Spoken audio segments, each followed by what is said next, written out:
Hello, everyone. I'm Bill Raggio. I'm a senior fellow at Foundation for Defense of Democracies and editor of FDD's Long War Journal. This is Generation Jihad, the podcast that covers all things in what used to be known as the global war on terror, but we now call the Long War.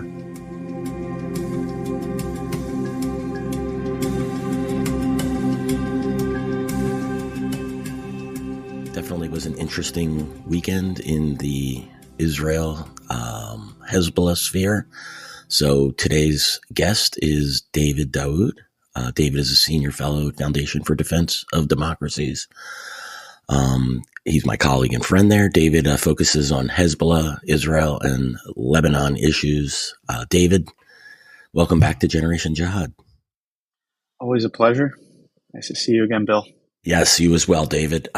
So we look, Hezbollah has delayed its revenge for Israel's killing of Fouad Shukr. He was a top Hezbollah military commander, terrorist for well over 4 decades now. He was involved in the 1983 Marine barracks bombing in Beirut. The U.S. had a $5 million reward out for him.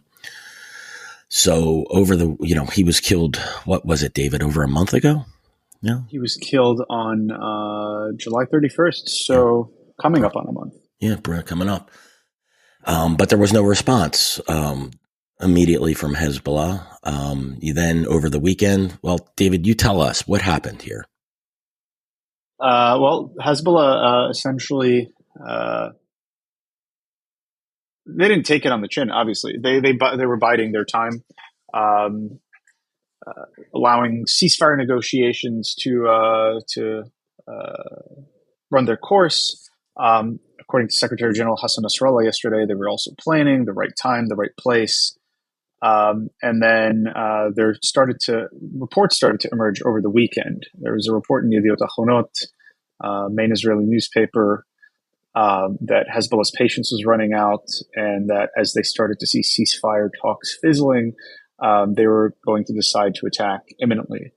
And that report came out either Saturday, sometime Saturday, and then Sunday morning, Israel time, suddenly you have this attack. They launched this attack, they released a couple of statements making it clear this was their revenge for Shukr. Nasrallah speaks later that day, confirms this was the revenge for Shukr, puts the framing around how his followers should understand this attack, and also ties it to the Arba'in, the 40 days out from the annual commemoration of Imam Hussein's death in the Battle of Karbala. Imam Hussein is a central Shiite figure, central Shiite martyr. He takes on very outsized importance, particularly in the resistance axis ideology, because he's framed as a revolutionary, a resistance fighter, if you will, against oppressors, against the oppressive and tyrannical powers of the day. So there's associations there, obviously, to the United States, to Israel. He frames the attack as a major success and claims they hit Mossad and Israeli Military Intelligence Unit 8200 headquarters in Glilot, which is a neighborhood in northern Tel Aviv. And that bridges that entire gap until today. Is there any evidence that they hit either of those targets? No, this is pure fantasy. This is pure fantasy. What did they launch? How much did they launch? And what was an Israeli response? I've seen reports that the Israelis launched a preemptive attack. What do we have there? So they were attempting to launch, it seems, a larger attack. The Israelis, if you've been following Israeli news, I don't know if this was in the English news, but it was certainly in the Hebrew news. There had been reports of the Israelis planning a preemptive strike. I think the first report I saw was maybe the 10th of August. So for a couple of weeks now, the Israelis were kind of ready to pounce. Clearly, with reporting that Hezbollah's attack was imminent, I'm assuming the Israelis were on higher alert. in the days prior to the attack. And then, even Nasrallah admitted this, that as Hezbollah fighters moved to launch the attack, the Israelis noticed movement, and it seems like around that time they launched this pre-planned attack on several locations throughout Lebanon. They didn't just attack the projectiles that were meant to be launched. This is Daniel Hagari, I think the IDF spokesperson, had clarified. They had attacked a whole array of projectiles, rockets, loitering munitions, UAVs that were meant to attack Israel, not just now, but in general, but also hit a good chunk of projectiles that were meant to be fired into the north. Hezbollah still managed to fire off a barrage.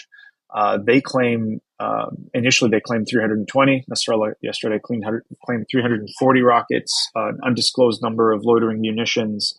The Israelis said 210 rockets, if I recall correctly, to 20 loitering munitions. And the way Hezbollah had intended this attack was for the first barrage, the Katyusha rockets, to occupy Iron Dome. This is what Nasrallah was talking about yesterday. And that after they'd occupied Iron Dome in the north, the loitering munitions would then be able to traverse freely until they reach their intended targets in Glilot, north of Tel Aviv. Now, this strikes me as nonsense, because that assumes that all of Israel's air defenses are concentrated somewhere in the north, and that there's nothing southwards closer to Tel Aviv. So he claims that there was no Israeli preemptive strike, that the Israelis merely noticed movement at the last minute, started bombing things, but that all the drones, all the rockets, made it out of their, off their launch sites intact. Again, this miraculous thing, not a single one of them scathed. And not only did all of the intended rockets get fired, they were able to fire off 20 extra, hence the 340. But it seems like, this attack was a dud. From Israeli media, social media, you can piece these things together, right? You can look at red alert sirens. So if loitering munitions had traversed that far south, you'd see red alert sirens for hostile aircraft intrusion all the way south to Tel Aviv. And we're talking, hundreds of kilometers from the border. You'd see social media reports or social media commentary from Israelis.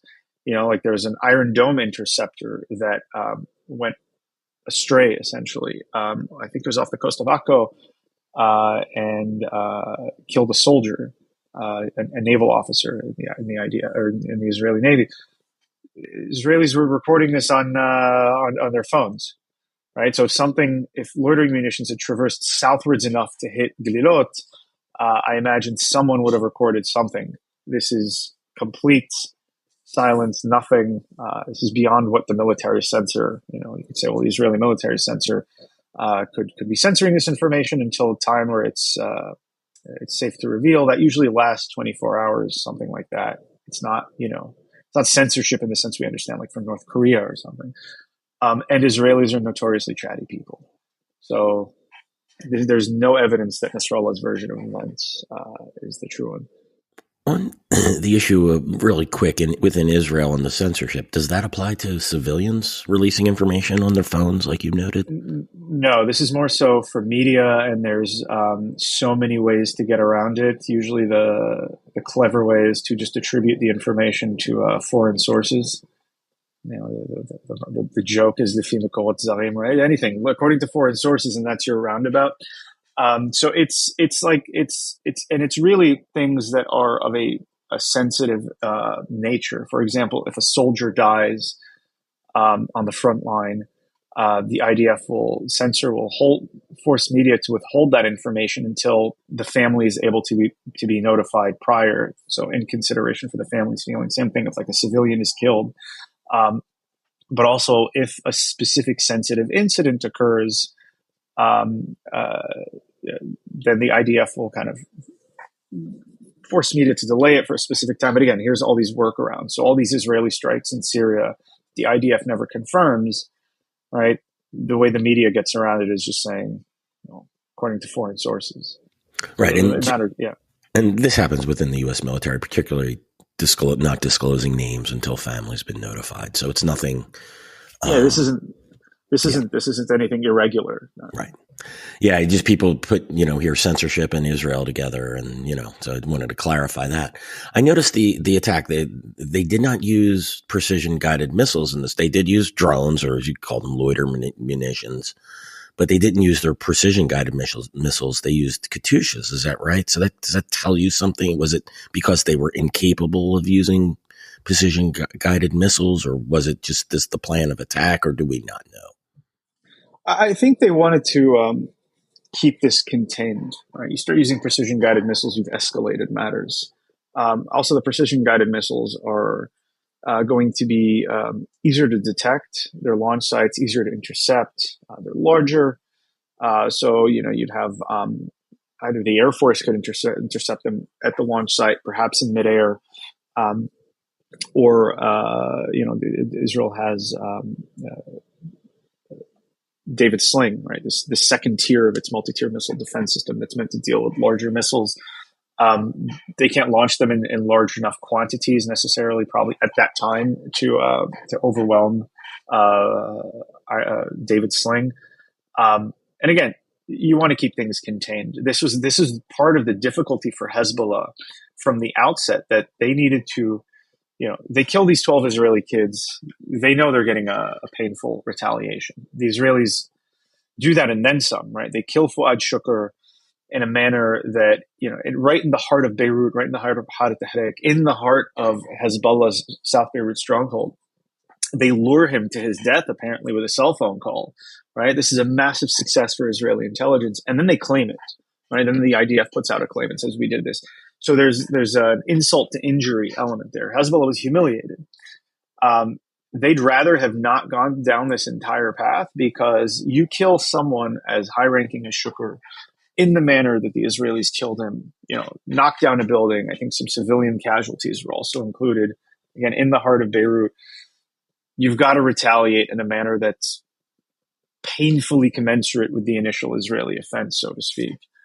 And that puts you in a conundrum, because you don't want a war, but you might have to respond in a manner that's painful enough that could lead to a war. And I think Hezbollah, the problem for Hezbollah is they've been trying to thread that needle, tread a very fine line between hurting the Israelis enough, demonstrating strength to their base, that, oh no, look, the Israelis don't have the upper hand on us, redrawing or kind of rethickening the red lines of the conflict between Israel and Hezbollah that were eroded by this strike. And that's a very tricky thing. That's why they were relying on ceasefire talks to run their course. Had ceasefire talks succeeded, this would have been their off-ramp. But given that they had to attack, precision-guided missiles, the larger missiles, would have been overkill and could have risked tipping that line over to something that could lead to a larger conflagration. So it's been reported that the Israelis, I think you noted this, and you have a great article on this, by the way, for the listeners over at the, where's that? The Atlantic Council. Atlantic Council. Yeah. Yes. Highly recommend it. Give David a read over there. You said over 6,000, the Israelis destroyed 6,000 systems or projectiles, I believe. Do we know if precision guided missiles were included in that, or did they go after the more low-hanging fruit, Katyushas and mortars and other sort of low-level rockets? It's unclear. The attacks were spread enough that it could be possible that they tried to hit some more sophisticated weapon systems. Nasrallah did hint to the fact that these were targeted in his speech, but of course, because Hezbollah is perfect. Right? It can only ever be perfect according to the group's narrative. It can never suffer real setbacks.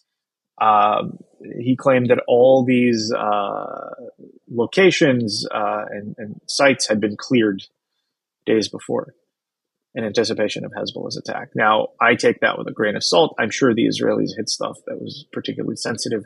They didn't specify the specific nature of their targets. They just said a mixture of rockets, loitering munitions and UAVs. But I would assume Nasrallah himself likened it to the 2006 specific weight operation. Right? This is where the Israelis launched a 34-minute blitz, essentially, to knock out a good chunk of Hezbollah's mid and long range rockets that could have targeted Israel at the time. And by all accounts, that mission was a success. Nasrallah claimed yesterday that it wasn't. And he's like, oh, this is their Operation Specific Weight 2.0, and this failed like that one failed. Again, fiction. And the fact that he mentioned specific weight suggests to me that the targets were also similar. Good point, David.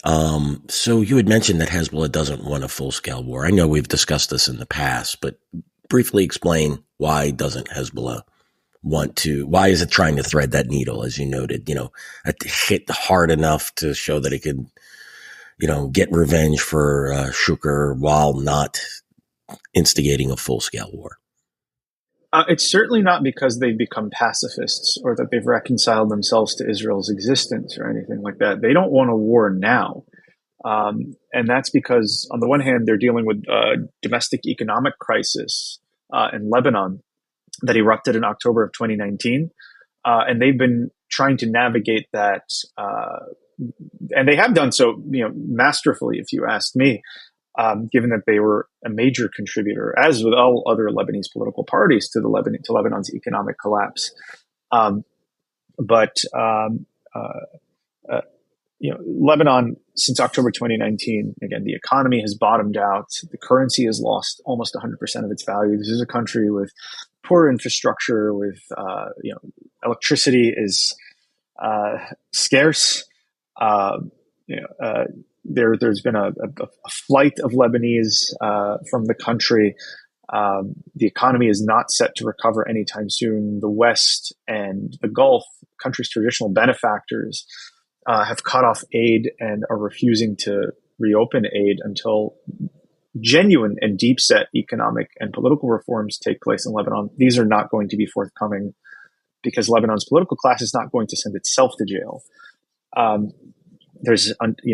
Compound this, the Army's salaries, for example, the United States, were paying the Army salaries up until a few months ago because, the country's run out of money.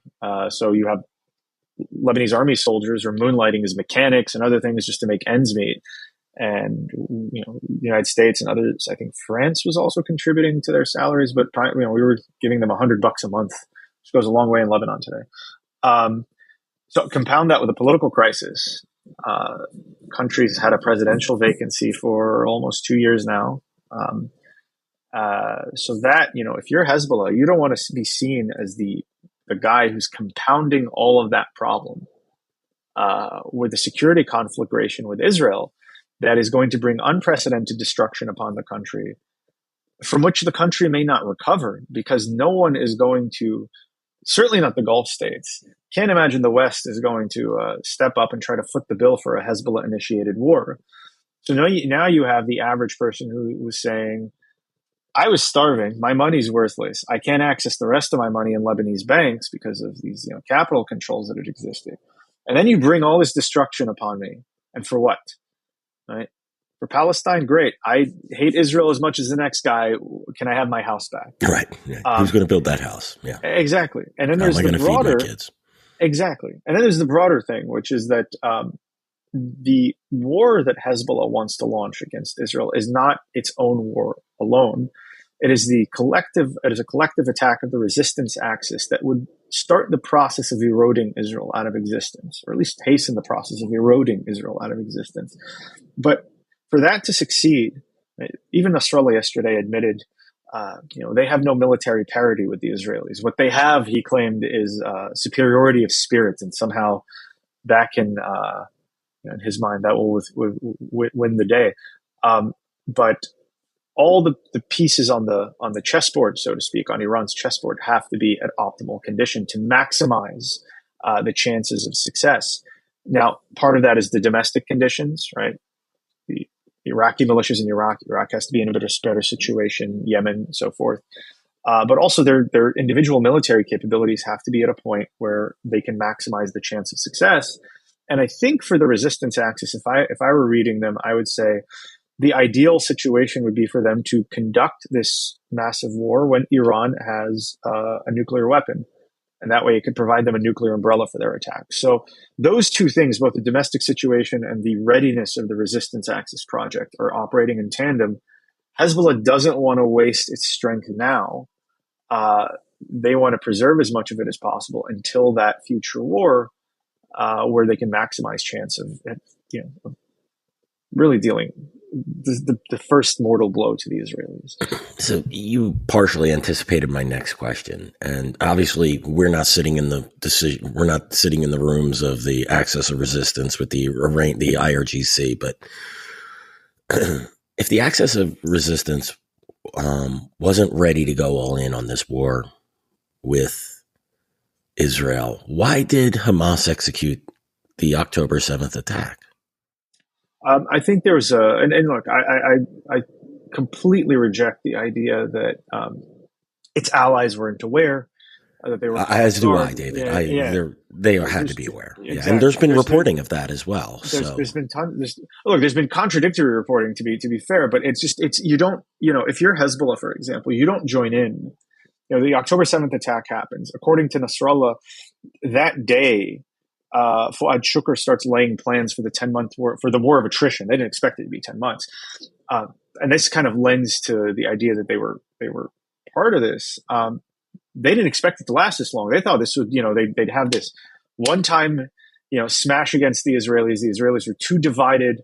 We had a year of judicial reform, judicial overhaul really going on in Israel. Low confidence in Bibi Netanyahu, even among Likud voters. So, you're not going to trust this man to lead you into blood, sweat, and tears for long. All of this would have forced Israel to basically lick its wounds. And if they were going to engage in a round of fighting, it would have been a short round of fighting. I think that was the perception. It was a real misread of Israeli society. Why then, though? I think my read on it is Saudi-Israel normalization. As cliched as that's become, I think this was critical for them to foil to put the Palestinian issue back on the map and just really put brakes on the normalization process. Because if you think about it, normalizing with Saudi Arabia isn't just normalizing with, say, Tunisia or, as important as Morocco or the Emirates or Bahrain are. You're normalizing with the capital of Islam for all intents and purposes.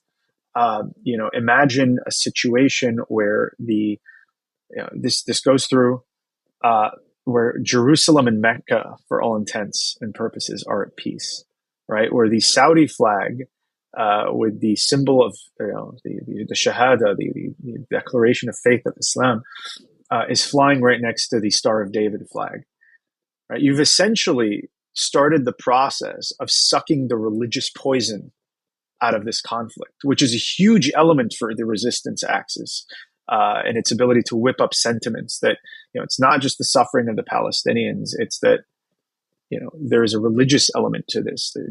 This is our sacred Islamic land, that the Jews of all people, these people who are stamped with wretchedness and humiliation, according to Surah Al-Ma'idah, the 5th chapter of the Quran, they've taken over our sacred Islamic land. Right? You take away the religious dimension, you reduce this back to being a territorial conflict between the Israelis and the Palestinians.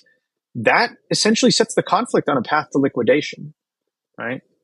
It doesn't end the Israeli-Palestinian conflict. It starts the process of bringing it back down to earth. And look, Saudi Arabia also has the ability to harness the sentiments, if it chooses to, or if it plays its card right, of 2 billion Muslims. There is a competition between Iran and Saudi Arabia for regional influence, but also Islamic influence. So I think they really had to go right now to stop this process. If you recall, right leading up to October 7th, there was all this talk of, normalization was heating up, right? I think Prime Minister Netanyahu had said if it doesn't happen now, it's not going to happen for years. And Saudi Crown Prince Mohammed bin Salman had giving interviews saying this is imminent, we're right there. This is a major threat for the resistance axis. And so they had to do what they did now. I think they thought the timing was right to, maximize their benefit and minimize their harm, again, because of They don't perceive Israeli society as a real society. They think that that the concept of Israeli society is a fiction. That these are people who are held together by just the fictions of Zionism, which are starting to fall apart anyway. That they have no real connection to the land, right? So if you hit them hard enough, right, they're weaker than a spider's web. They'll just crumple. Compound that with all of the, as they see it, that the judicial overhaul that the latest Netanyahu government had attempted to push through, massive protests that this is erupted into, the massive damages done to Prime Minister Netanyahu's credibility, that this had brought all of these contradictions inherent in Israeli society to the fore. And then you take 200 hostages, right?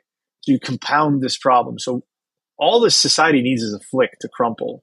And I think that's what they thought would happen. And clearly that didn't.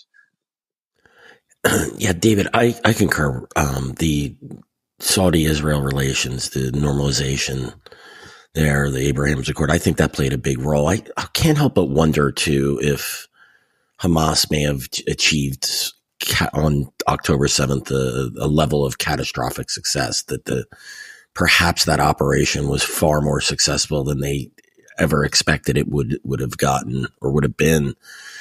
And, and as a result of that, the slaughter, the kidnapping, the mass kidnappings, all the horrors that we witnessed that day just pushed Israel to a point where maybe beyond what the axis of resistance thought the response to this would be. Does that make sense?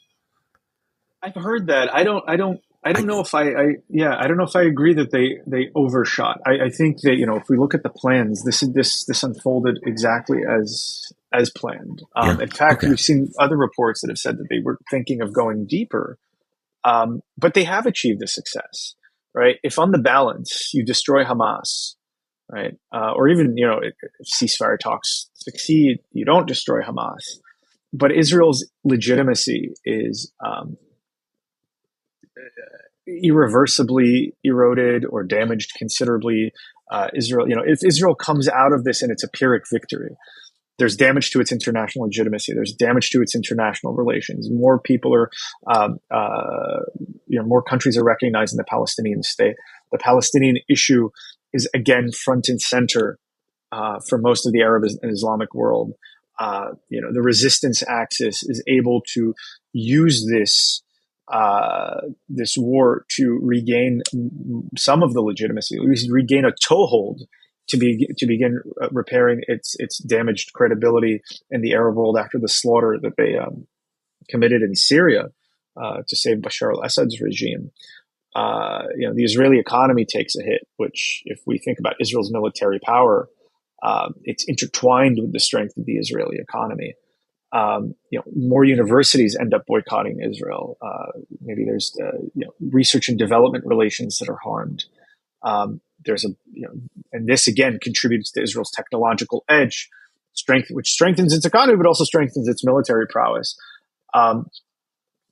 If there's a brain drain, people fleeing Israel, all these things together could make this a Pyrrhic victory. That even if Hamas is destroyed, if the next round happens, Israel's starting from, with a handicap, so to speak. And you've helped bridge the gap a little bit between the resistance axis and Israel. Not even if you're not able to harm Israel's qualitative military edge, as we call it in pure terms, but if you are able to harm Israel's ability to exercise its self-defense to the maximum, because the concept of Israeli self-defense has itself been delegitimized in international opinion, and Israel needs international legitimacy to act. We're already seeing a taste of this on the northern border, right? The Israelis could, it wouldn't be a walk in the park, but they can do considerable damage to Hezbollah if they were unleashed, if they were allowed to do the job. And instead, because of international pressure, and this is something Hezbollah is exploiting, the maximum they can do is engage in a war of attrition. Now, imagine if you have this on all fronts as a permanent situation. And that's a very different picture for the Israelis. And I think that's where Hezbollah wants to. That's where the resistance axis wants to get them into permanent wars of attrition, where they can erode the Israeli national will and thus erode slowly, right, Israel out of existence. Nasrallah talked about this yesterday, where he said, "Yeah, so fine. So they've hit some of our installations. How much does that cost? Right? $8,000, $10,000 maximum. How much is each one of those missiles that was fired to target those? So there is this process of financial attrition, of erosion of national morale. And could this be that Hamas, even if Hamas ends up being destroyed, is that where Israel will end up? Where the next conflict, the most they will be allowed to do by the international community is permanent war of attrition, where they can't, through military might, return their civilians home. And look, the Israelis could decide to go it alone at that point, because they'd say, screw it, we need to get this done. But then they won't have access to sophisticated military weapons, right? The job will be harder. You've already bridged that gap a little bit between Israel and the resistance axis. And there could be consequences for that, right? So it's pick your poison. That makes sense. And final question for you, David. If Hezbollah's position is so weak in Lebanon, why doesn't the Israelis press the issue here? Isn't this the ideal time to make Hezbollah pay and put internal pressure on it as well as external pressure? I think it's been ideal for almost a decade from the Israeli perspective. Hezbollah, starting in 2011, openly since 2013, have been engaged in the Syrian civil war. Their deep engagement lasted until 2017. This took a lot of time out of them, took a lot of resources out of them. That would have been the ideal time to kind of goad them into a two-front conflict where they're bogged down in Syria, then they have to face the IDF. That didn't work out. Yeah, now would also be another ideal time. The problem is that, and look, the Israelis, I think we've talked about it on this show before, the Israelis have, since October 8th, and as Hezbollah's attacks continue, every justification, legally speaking, to launch a campaign in Lebanon that would push Hezbollah north of the Litani and destroy its assets south of the Litani. This is where UN Security Council Resolution 1701, which ended the Second Lebanon War, requires that the area south of the Litani River, so roughly 40 kilometers north of the Lebanon-Israel frontier, be free of any arms or weapons outside of those of the Lebanese state or the United Nations interim force in Lebanon. This has clearly not been implemented. As we're seeing today, the bulk of Hezbollah's buildup is there, if anything. The Israelis have given peace a chance, right? They've gone through the international community to get these terms enforced. To no avail. Lebanon is unwilling and or unable to enforce them. So the Israelis really have the legal justification, since they're on the spot reactions. This tit for tat campaign is not sufficing. Have the ability to do what is more. Have the legal justification to do more, to go into Lebanon more. You ask me, why aren't they? It's primarily, again, because of this international pressure, primarily from the United States, right? They've already taken a drubbing in terms of their international legitimacy when it comes to Gaza. If that erodes further, if U.S.-Israel relations erode further, if further weapons shipments are halted because of a campaign in Lebanon, the Israelis are going to be in a little bit more trouble. And the United States has made it clear from the outset that they don't want a second campaign in Lebanon. In some ways, I read President Joe Biden's don't at the beginning of this war, when he was warning Hezbollah and Iran not to intervene, as also a double warning to Israel. That the Israelis also don't. And in every subsequent statement, it's been somewhat made clear that they're placing blame on the Israelis for escalation.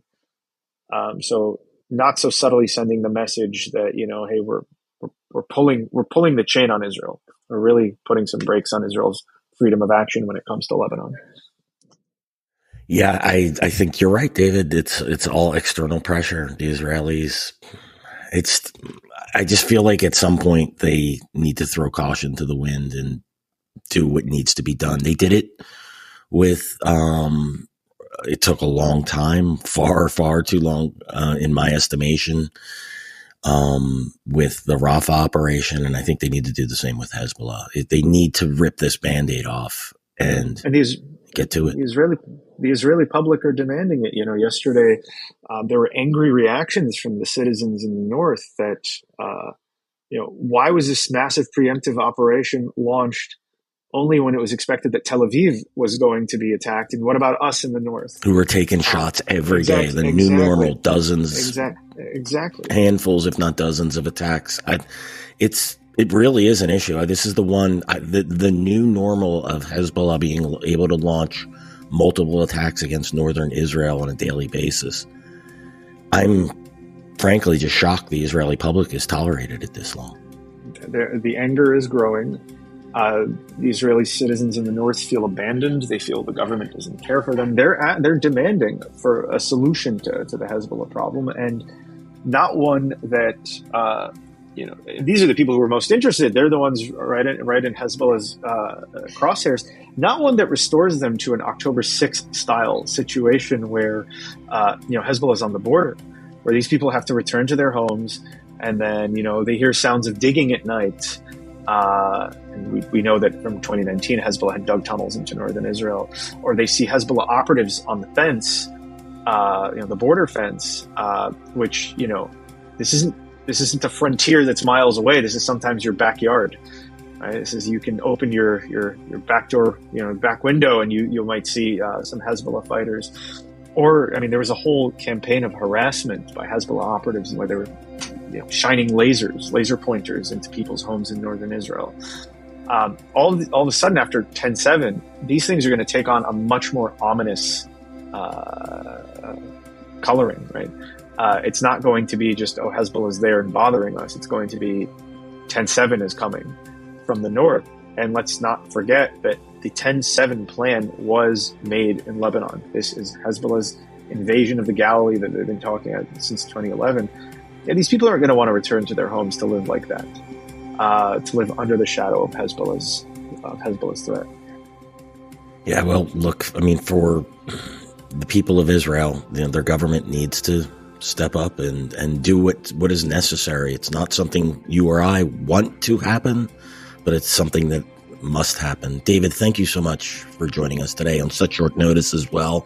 Really appreciate it. I had not planned to record today, but figured this was just far too important. And I do appreciate you stepping up and helping educate us on what happened and what it all means. Bill, it's always a pleasure. Thank you so much. You have a great day, David. Thanks, everyone, for listening to today's episode of Generation Jihad. Just a reminder, you can listen to us on YouTube, Apple, Spotify, and anywhere else you listen to podcasts. Please subscribe to Generation Jihad and leave us a review, preferably a positive one, but only if we earned it. Thanks again, and we'll see you all again real soon.